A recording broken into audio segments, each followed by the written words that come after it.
My name is Veronica Holt. I'm 38 years old. And this is the story of how I discovered my husband's betrayal, lost the life I thought I'd built, and then exposed everything in front of the very people who once told me to be quiet and smile. It began on a Thursday night. The kind of evening where the wind picks up just enough to make the windows creak, and everything feels heavier than it should. I was curled up on our beige sectional, laptop on my thighs, finalizing a staffing report for the hospital. I worked in healthcare administration, the kind of job where nothing is ever done, just momentarily less chaotic. My husband, Jonathan, was working late again. To most people, Jonathan Holt was the ideal man. A senior partner at a boutique law firm in downtown Denver, Harvard-educated, charming in that buttoned-up, confident way that made people lean in when he spoke. He made you feel like the only person in the room, until you weren't. We'd been married for nearly 13 years. I met him at a bar exam after-party. He was all jawline and charisma, quoting Camus and sipping bourbon like he owned the place. My friends called him a unicorn. I called him mine. But over the years, the unicorn grew horns, the invisible kind, the gaslighting kind, the ones that made you question your own eyes and ears. Still, I played the role. The supportive wife. The smart but silent partner. I picked the right dresses. Smiled at the firm dinners. Made excuses for him when he forgot birthdays or canceled plans. I even started keeping a folder of his lies, not because I planned revenge, not then, but because I needed to make sure I wasn't losing my mind. That night, as I stared at the cursor blinking back at me, I realized Jonathan was 90 minutes late with no text. That wasn't uncommon. What was uncommon was that I suddenly didn't care. It wasn't a lack of love, it was a lack of illusion. And illusions are heavy when you carry them alone for over a decade. I shut the laptop, grabbed my keys, and decided to clear my head with a drive. I didn't plan to stop anywhere. But somehow, my car drifted toward the city. Toward the building I'd only seen in photos. The one with sleek glass panels and an underground parking garage, Jonathan's firm. I parked across the street. The lot was mostly empty except for a few scattered sedans. One of them was his. The matte gray BMW with custom plates. I stared at it for a long time. Maybe I was being ridiculous. Maybe he was working. Maybe I should drive away and go get ice cream. But then I saw her. A tall blonde woman, laughing as she walked out of the building. Her hand gripped the same briefcase Jonathan used. Her hair was up, like mine used to be when I still tried. Her heels clicked with confidence. And 2 steps behind her, adjusting his collar, was my husband. They didn't touch, but they didn't need to. Her name was Sydney. His assistant. 6 years younger, eager, polished. I'd met her at the firm's gala last winter. She complimented my dress, called me Mrs. Holt, and told me she wanted a marriage like ours one day. I almost felt sorry for her then. I don't remember turning the car back on or driving home. What I remember is the way my hands trembled on the steering wheel. Not with heartbreak, but with clarity. A quiet, steady, dangerous kind of clarity. He walked in the door an hour later, loosened his tie, and kissed the top of my head like nothing had changed. I didn't say a word. Not that night. Not the next morning. I made his coffee, folded his dry cleaning, and even told him good luck before he left for his weekend legal conference in Vail. Then I picked up the phone and called my older sister, Lydia. I need a name, I said. Tell me when you're ready to burn it all down, she replied. Lydia had always known Jonathan was off. She was a forensic accountant. Sharp. Unapologetic. And the one person Jonathan hated because she couldn't be charmed. Within 48 hours, she had 2 names for me, a tech investigator and a divorce attorney who used to represent pro athletes and hedge fund managers. That weekend, while Jonathan played poker in the mountains with colleagues, I met with both. The investigator's name was Seth.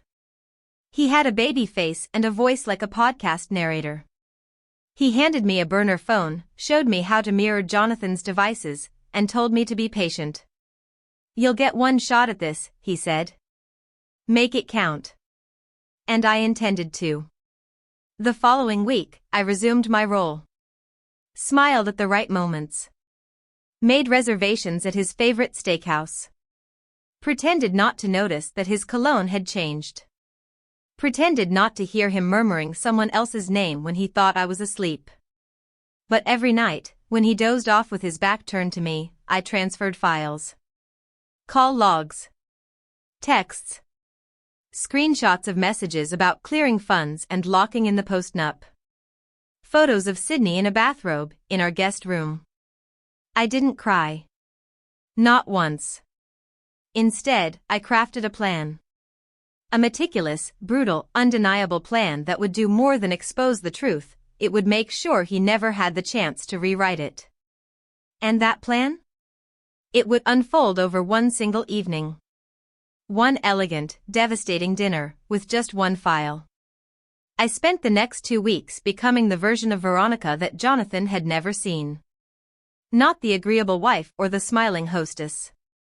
But the quiet storm, organized, methodical, and done pretending. Seth's investigation revealed more than I was prepared for. Multiple hidden bank accounts under shell names. A property deed in Cherry Creek in his name only, no mortgage, paid in full. There were receipts for hotel stays under aliases, video messages between him and Sydney, and one draft email to a mysterious contact. We move forward after the post-nup is signed. She'll fold. She always does. The post-nup. That's what he was preparing. A revised marital agreement that would gut me financially if I ever left. It allocated 90% of our assets to him, citing my limited earning potential due to stress-related burnout, a lie he'd concocted and quietly spread to justify surveillance. I was being erased in real time.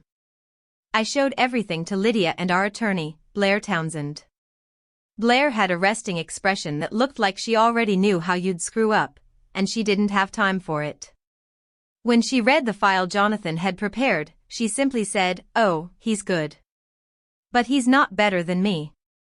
That same day, Blair arranged for a financial injunction, a temporary freeze on our joint holdings until our legal team completed a full asset audit. Quietly. Without Jonathan knowing. The court granted it under confidentiality, citing potential dissipation of marital property. It wouldn't last forever.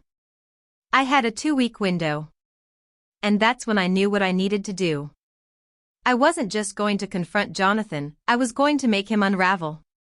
I booked a private room at Delacroix, an upscale restaurant Jonathan loved to flaunt to clients. I knew the staff. I knew the owner. I told him I needed a controlled space, discreet service, and a photographer in the next room with a telephoto lens. I promised a generous tip. He didn't ask questions. Then, I crafted the guest list. First, his boss, Meredith Lang. Managing partner. Ruthless. Sharp. The kind of woman Jonathan sucked up to while low-key undermining. She didn't like surprises, and she hated scandal. Then, Sydney's mother, Patrice. She ran a non-profit and sat on the board of a local medical fund, the same fund Jonathan had illegally greased last year to push through a client's son on a transplant waitlist. I had the email thread. I wasn't going to report her yet, but she deserved to know. Next, Richard Claremont, a former judge and Jonathan's longtime mentor. He was retired, but his words still carried weight in Denver's legal community. Blair said, if he sees what Jonathan's done, it'll end any shot he has at being promoted to managing partner. I invited my mother too, not because I wanted her to see the wreckage, but because she needed to see that I wasn't broken. And finally, Sydney herself. She didn't know who else would be at the table. I invited her directly, using Jonathan's voice, from a mirrored account. Dinner with clients, I wrote. Wear something elegant. We'll celebrate your elevation soon. She replied with a heart emoji. I chose my outfit the night before. A sleek black gown with a slit Jonathan once said was too provocative for a lawyer's wife. I wore it with red lipstick, the shade he hated. That night, I wasn't the woman he tried to shape. I was the woman he underestimated. Delacroix shimmered with candlelight. The staff followed my instruction to the letter. Each folder was placed under the seat of a specific guest. Each drink was topped off with precision. Each chair at the round table angled perfectly. At 6:58 p.m., I took my place in the center seat. At 7 p.m. sharp, Jonathan walked in. He looked confident. Slightly tired, slightly smug. Sydney trailed behind him, laughing at something he said, wearing a deep blue cocktail dress and heels too high for her gait. But her smile vanished when she saw the table. Jonathan's eyes did a sweep of Meredith, Patrice, Richard, my mother, and finally, me. I gave him the same soft, empty smile he always gave me when I asked too many questions. "What is this?" he asked, stepping forward. I stood. "Sit down, Jonathan," I said. "Everyone here deserves the truth. And tonight, they're going to hear it." He hesitated. Sydney glanced around nervously. Meredith already had her phone out, not recording yet. Patrice folded her hands. My mother didn't speak, but her jaw was tight. Jonathan sat. "I won't waste your time," I began. "You're all here because you matter to Jonathan. Professionally, personally, or socially. For years, I've protected his reputation. Tonight, I stopped doing that." I handed out the folders. One by one. The first contained financial documents, records of wire transfers, hidden assets, luxury purchases under false names. I pointed out the property deed, Cherry Creek, purchased while we were still living under the same roof. The second folder, communications. Texts, emails, screenshots of intimate conversations between Jonathan and Sydney, including plans to gradually isolate me from shared assets. Plans to present the post-nup under pressure. The third, medical interference. An email from Jonathan pushing Sydney to falsify timestamps on a transplant application for a client's child, bypassing 3 patients in line. I knew the name of every patient skipped. The room was silent except for the hum of the chandelier above us. Jonathan's jaw clenched. He leaned forward. "You think this performance is going to make you look like the victim?" "No," I said. "I'm not the victim anymore. I'm the evidence." Sydney looked down. Then, slowly, looked at her mother. Patrice's face had gone ghostly. She mouthed something I didn't catch.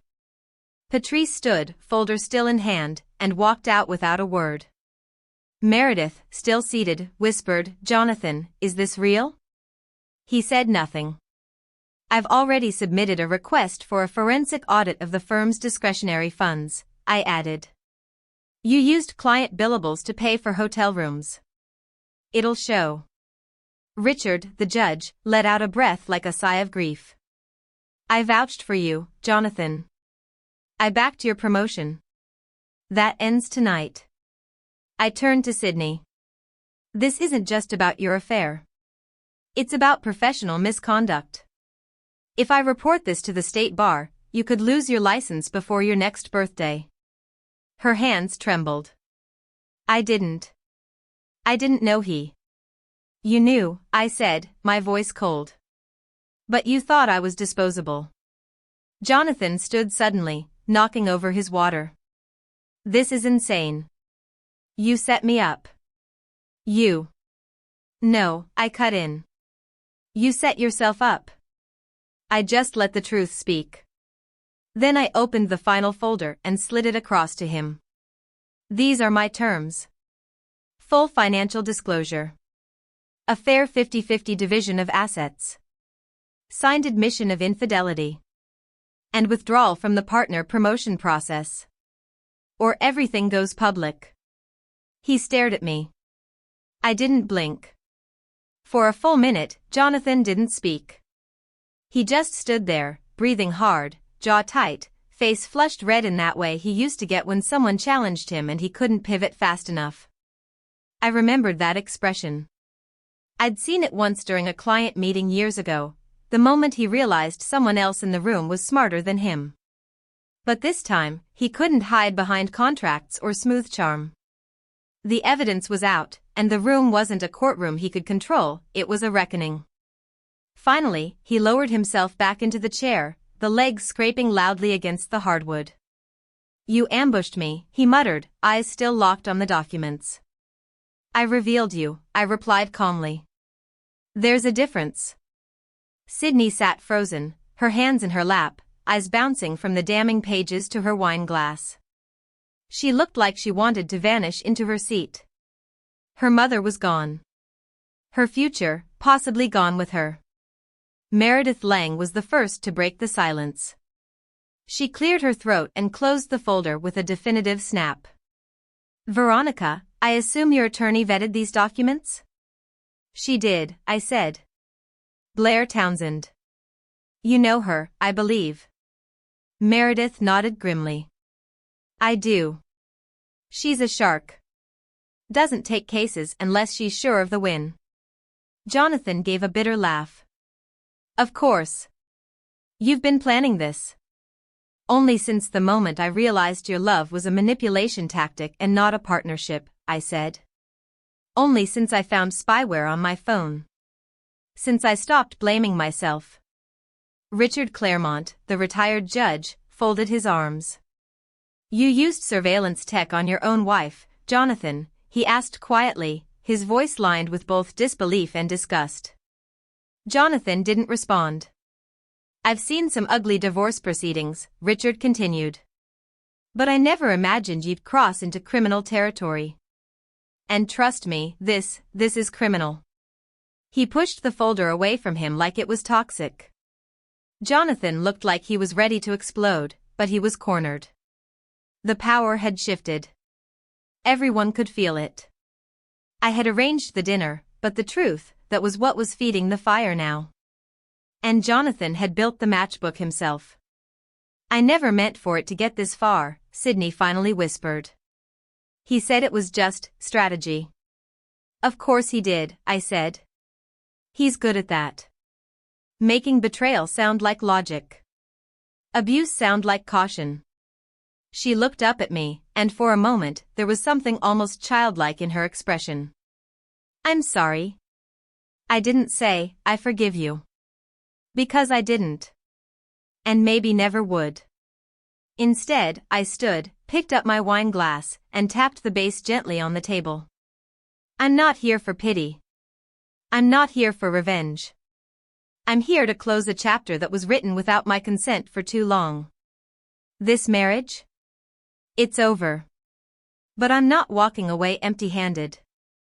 I slid the pen toward Jonathan. "You have 72 hours to sign. Or Blair files with the Ethics Committee, the Bar Association, and the Denver Post." He picked up the pen, then paused. "You're still going to live off my money," he said, almost sneering. "That's the truth, Veronica. No matter how dramatic your little monologue was." I stepped forward, resting both hands on the table. "No. You're going to live with the fact that your entire career, your image, your ego, was dismantled by a woman you underestimated." I pulled a business card from my clutch and tossed it beside the folders. "That's Claire Eyre Whitmore. She's representing the hospital in a separate investigation, the one that ties you and Sydney to the transplant Q interference. You remember the Southridge boy?" Jonathan's face went completely blank. "The hospital has already submitted a formal review to the Medical Ethics Board. And since I'm the one who brought it forward, they've offered to fund all my legal costs. Consider it their way of saying thank you for keeping them out of a national scandal." Sydney looked nauseous. "Veronica," she murmured, voice trembling. "You could ruin us."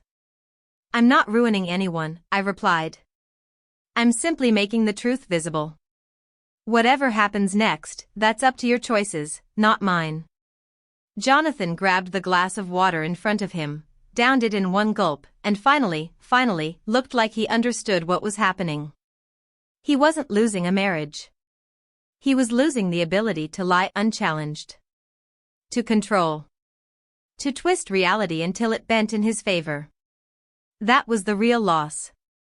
And it showed. I turned to the others seated at the table, Meredith, Richard, my mother. Their silence wasn't pity. It was judgment. Final and sharp. "Thank you all for coming," I said. "You don't have to say anything. Just remember what you saw here. Remember what he is when the image fades." I took a step back and looked at Jonathan one last time. "I won't be part of your performance anymore," I said. "But I will be the author of my own ending." Then I walked toward the door. As I reached for the handle, Meredith stood. "Veronica," she said, and her voice held a surprising tone, not cold, not commanding, but respectful. "If you ever want to consult on legal ethics or compliance, call me. My firm could use someone with your spine." I smiled. "A real one." "I'll think about it," I said. "But first, I have a life to rebuild." I didn't look back as I left Delacroix that night. I didn't need to. The sound of my heels on the stone floor, the warmth of the night air on my face, and the silence that followed, they were louder than any applause. I had walked into that room the wife of a man who thought I'd stay silent forever. I walked out as something else entirely. And yet, I didn't go home right away. Instead, I drove. Not fast, not far, just enough to feel the city fade behind me. Through Lakewood, up past Sloan's Lake, and into the quiet edges of Edgewater. Where the streets were calmer, the lights softer. I pulled up to a modest apartment complex with balconies draped in string lights and hydrangeas on windowsills. Unit 3B. Maya's place.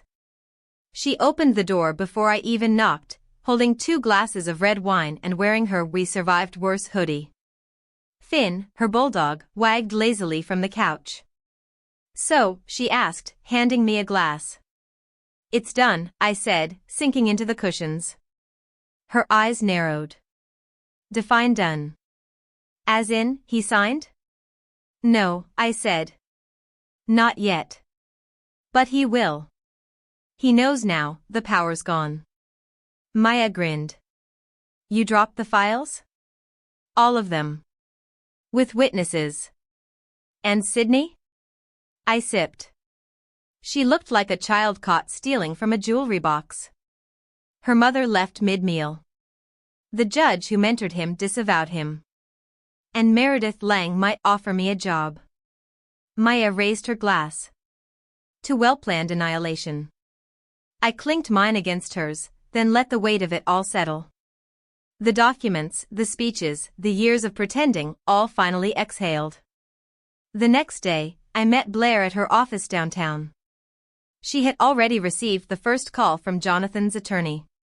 "He's panicking," she said, sliding her phone toward me. "They're asking to renegotiate terms." But I told them no, this isn't a negotiation. This is the consequence of deception. I nodded. "Are you sure you want to proceed with this exact offer?" she asked. "Yes," I replied. "If he doesn't sign, we go public. I have nothing left to lose." Blair smiled. "You have everything to gain." She was right. And that afternoon, I took the first real step toward freedom. I called a realtor. The house Jonathan and I shared for over a decade, that immaculate 2-story in Arvada with the maple trees and the custom mailbox, I no longer wanted it. Too many memories. Too much pretending. I told the agent to put it on the market. Quietly. I didn't care if he fought me on it. Half the house was mine. Legally, I had every right. That night, I slept in Maya's guest room. For the first time in years, I slept without checking my phone. Without listening for the sound of a key in the door. Without dread. By Monday morning, everything changed. Jonathan signed. The documents arrived at Blair's office via courier, sealed and initialed. Alongside them was a short note from his attorney. Mr. Holt agrees to the terms in full. He requests no further public disclosures be made and consents to mutual dissolution. This concludes all pending matters. No contact required. I read it 3 times. No apology. No explanation. Just quiet surrender. Blair raised an eyebrow. It's done. I nodded. Then so am I. That same day, I submitted my updated information to Human Resources at the hospital. New name on file. New address. And 2 weeks later, a new role, Director of Patient Advocacy Coordination. A position I once hesitated to apply for because I thought I wasn't assertive enough. Turns out, standing up for yourself translates perfectly to advocating for others. It didn't all fall into place overnight. There were still moments, flashes of anger, of grief, of that phantom guilt that comes from unlearning years of manipulation. But I moved forward one step at a time. I joined a yoga class again. Not because Jonathan wanted me to be graceful and composed, but because I loved the silence that came from within. I started baking on Sunday nights, peach cobbler, mostly, the way my grandmother used to make. And slowly, the pieces of Veronica began to return. The real me. The me who used to write poetry on napkins at cafes. The one who danced in socks while cleaning. The one who once told a room full of lawyers that truth doesn't tremble when it's real. It was at one of those hospital networking events, about 2 months later, that I met Daniel. An orthopedic surgeon from Seattle. New to Colorado. Steady voice. Kind eyes. He offered me a napkin when I spilled coffee on the sign-in sheet. Didn't flinch when it stained his shirt. Just smiled and said, "Well, that's the universe telling me to slow down." We talked. Laughed. Went out for drinks. No pressure. No performance. Just possibility. And when he walked me to my car, I realized something strange. I didn't feel like I had to hide anything. Not my past, not my scars, not even my sarcasm. I didn't have to shrink. I wasn't ready for love, not yet. But I was ready to be seen again. And maybe, for the first time, seen on my own terms. 3 months after the divorce was finalized, the Colorado State Bar issued a statement. Jonathan Holt was officially under investigation for ethical violations related to legal malpractice, client fund mismanagement, and medical interference. He wasn't disbarred, not yet. But his firm dropped him from the senior partner shortlist, and several major clients severed ties quietly. Sydney was let go from the firm 2 weeks after that. Officially, it was due to internal restructuring. Unofficially, it was because trust, once shattered in law, is rarely restored. She relocated to Chicago, rumor had it, and pivoted to pharmaceutical marketing. I never saw her again. As for me? I moved into a top-floor apartment with a view of Sloan's Lake and a cozy little kitchen where I could bake cobbler without anyone asking me to wipe the counters twice. I changed my number. I changed my locks. But most importantly, I changed the story I told myself. Because I was never weak. I was patient. And when the time came, I didn't just walk away. I walked in, and I ended it on my own terms. The morning I officially updated my last name in the hospital system, I stood at the front desk and watched as the receptionist typed it out on her keyboard, Veronica Lane. Not Holt. Not his. Just mine. Congratulations, the receptionist smiled. Fresh start? I nodded. You have no idea. Because it was more than a new name. It was the first time in over a decade that I looked at a form and didn't feel like I was disappearing behind someone else's shadow. I wasn't a wife defined by the man beside her. I was a woman defined by what she survived and what she chose. That week, I had dinner with Lydia. We met at a little rooftop bistro in Capitol Hill. She ordered her usual, seared salmon and a glass of Malbec, and leaned across the table with her lawyerly smirk. I saw the bar's ethics notice go live, she said. Jonathan Holt. Suspended from promotional eligibility pending investigation. Ouch. I just sipped my wine and smiled. You know, she continued, you could have just walked away quietly. Sold the house, taken your half, moved on. I know, I said. But then he would have won the narrative. He would have told everyone I left because I couldn't handle his success. Because I was emotionally unstable or financially naive. I needed them to see the truth. Lydia raised her glass. Well, sis, you didn't just show them the truth.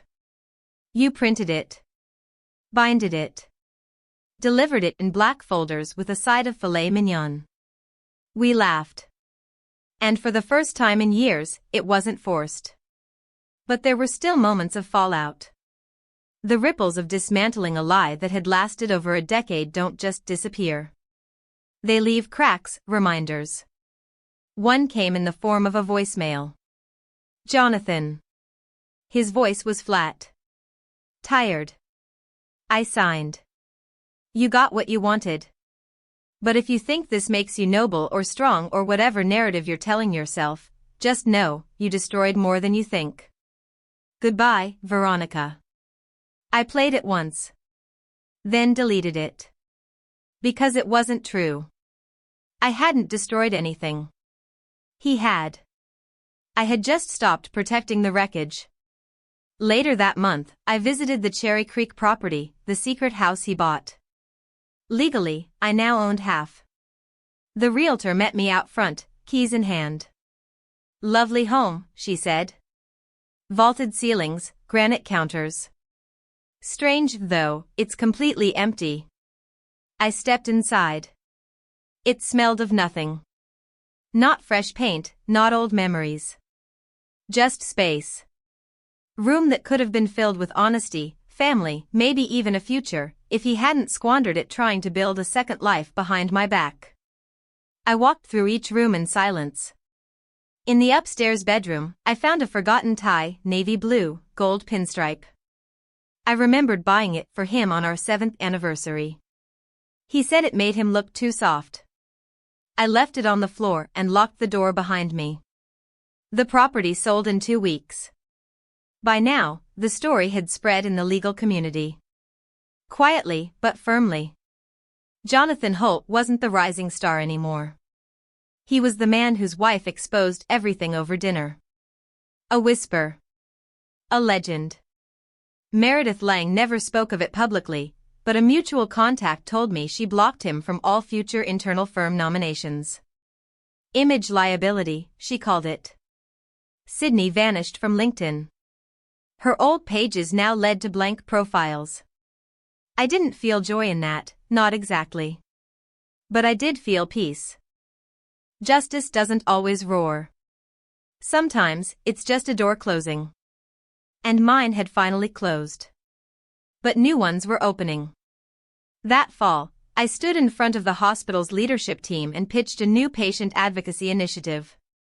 One that prioritized transparency in insurance policy navigation, especially for working-class families, the same kind of families Jonathan once ignored for not being billable enough. They approved it unanimously. 2 months later, I presented it at a national healthcare summit. I stood in front of a packed room of executives, doctors, and administrators, my voice steady, my palms open. And afterward, as applause echoed, someone approached me quietly backstage. Daniel. The orthopedic surgeon.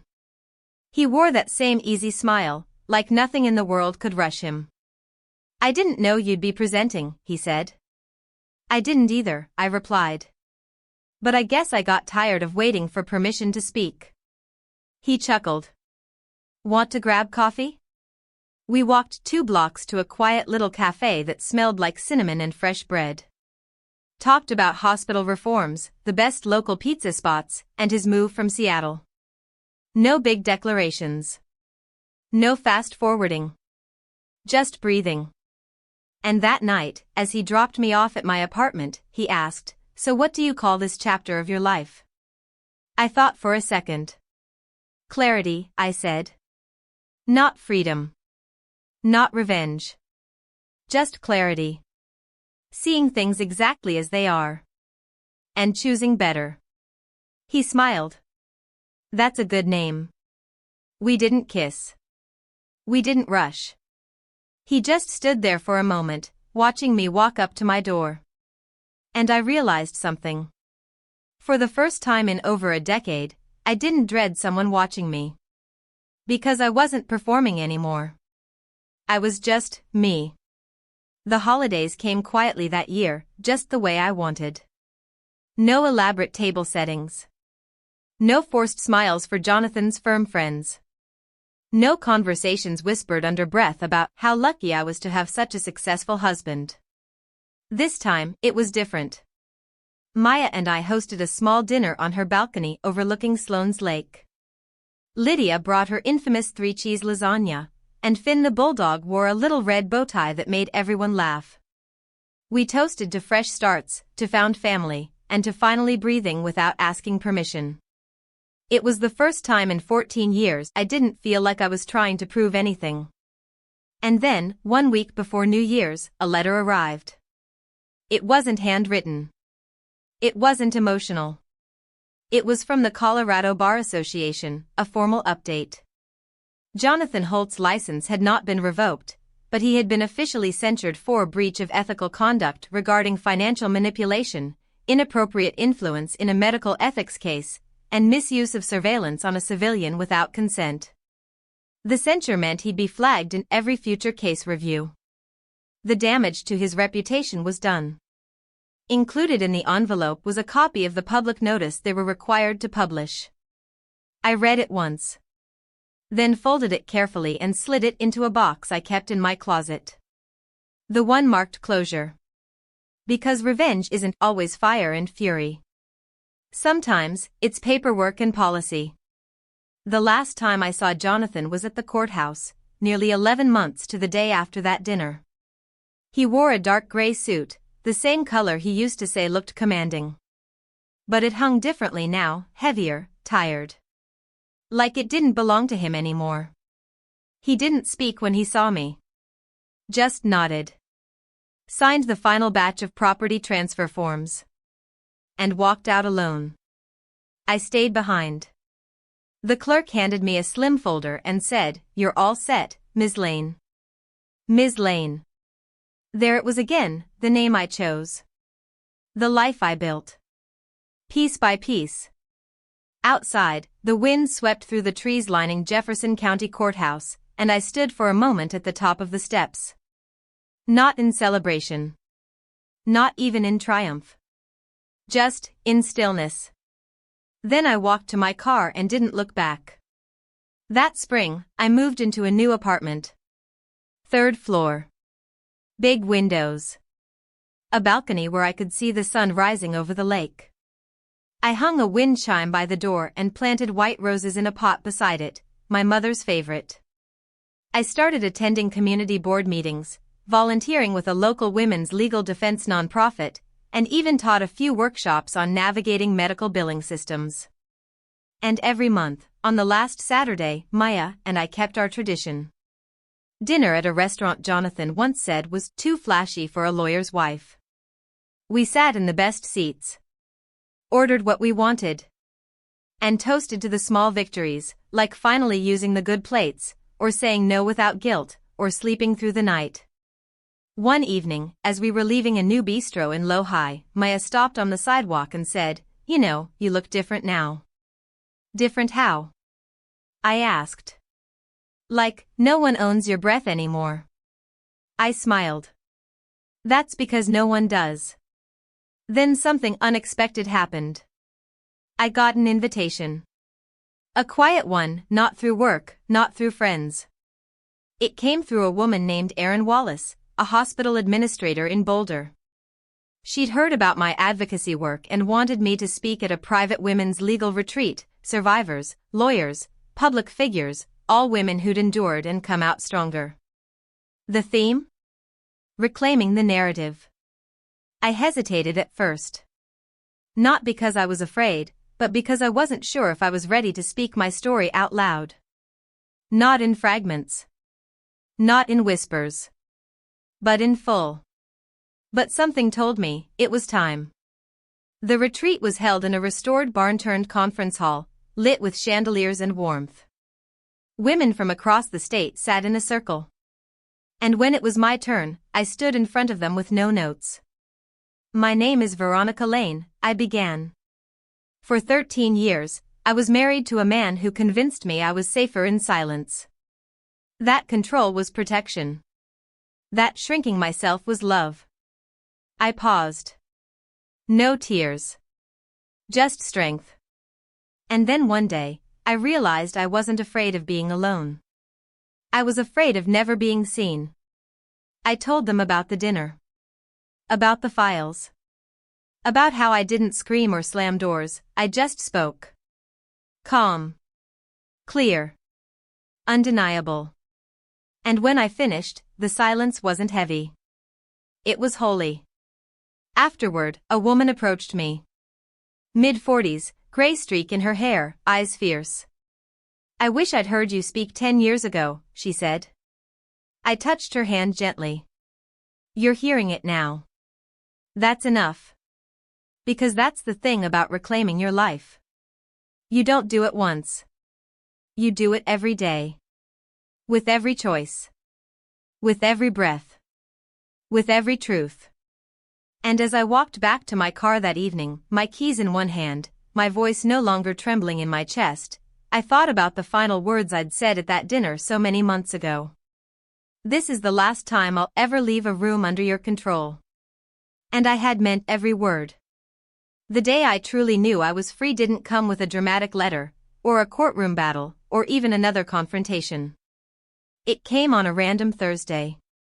I was sitting in my new kitchen, the smell of cinnamon and vanilla drifting from the oven where I was baking cobbler, not for anyone else, but because I wanted to. The window was open, and sunlight was pouring across the tiled floor. A song played quietly in the background, one I used to love, but hadn't listened to in years because Jonathan once called it trite. I hummed along. Halfway through folding the laundry, my phone buzzed. A message from Maya. "Just saw Jack's firm website. His name's gone from the partner list. Permanently. No celebration. No exclamation marks. Just truth." I stared at it for a moment. And then I smiled. A small, simple, satisfied smile, the kind that doesn't reach your lips so much as it lives in your chest. I didn't reply right away. I didn't need to.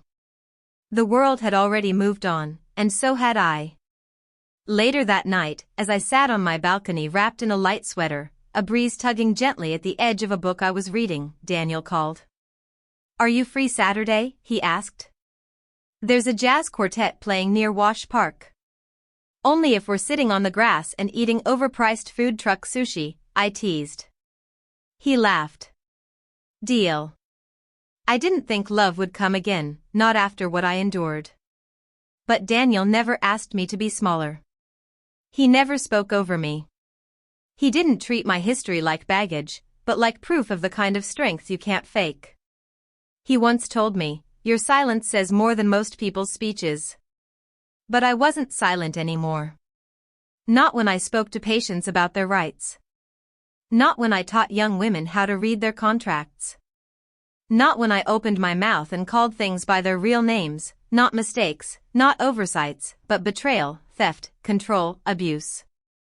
A year after the dinner at Delacroix, I was invited to speak at a National Women's Leadership Summit in Washington, D.C. I stood behind the podium, 500 faces looking up, and I told them what I had learned. Sometimes, silence is survival. But truth is rebirth. And when you stop waiting for someone to give you freedom and start taking it, everything changes. After the speech, a young woman in her 20s came up to me with tears in her eyes. "My fiancé, he monitors my bank account," she whispered. "Tells me it's for our future. But it doesn't feel right." I didn't give her legal advice. I didn't tell her what to do. I just said, when you feel something's wrong, trust that feeling. You are not being paranoid. You are being warned. Because I'd learned the difference between a controlling man and a caring one. And I'd learned to trust my own voice again. The voice that once wrote poems on scraps of paper. The voice that used to sing in the shower. The voice that, for too long, was drowned out by someone else's opinion of what a wife should be. Now, that voice belonged only to me. And I used it. Every day.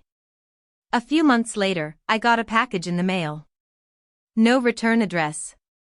Inside was a single item, the gold locket I'd left behind in the house Jonathan and I once shared.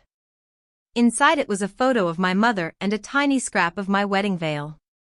No note. Just those pieces. I held the locket for a long time. Then, quietly, I closed it, walked outside, and hung it from the branch of the tree beside Sloane's Lake, the one Maya and I always passed on our Saturday walks. A symbolic return.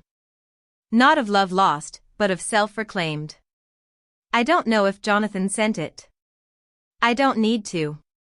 Because this isn't his story anymore. It's mine. The story of a woman who walked into a dinner meant to humiliate her, and used that moment to destroy the entire illusion. The story of someone who didn't shout, didn't burn the house down, but lit a single match in the right room and let the truth do the rest. Now, when I wake up, I don't reach for permission. I don't glance sideways to gauge someone else's mood. I don't second-guess my outfits, my laughter, or the volume of my ambition. I own it all. And if someone ever tries to dim my light again, I'll do what I did before. Stand up. Speak clearly. And leave them with nothing but the sound of my footsteps walking away. Because I am Veronica Lane. And I don't belong to anyone but myself. Veronica's story is a powerful reminder that sometimes the most devastating revenge doesn't come from rage, it comes from quiet, undeniable truth. In a world where appearances can be deceiving and control is often disguised as love, finding your voice can be the most radical act of all. Veronica didn't just escape. She rebuilt. She rose. And she proved that even after 14 years in the dark, you can still walk back into the light, on your own terms. If this story moved you, if you've ever felt silenced, overlooked, or underestimated, share your thoughts in the comments below.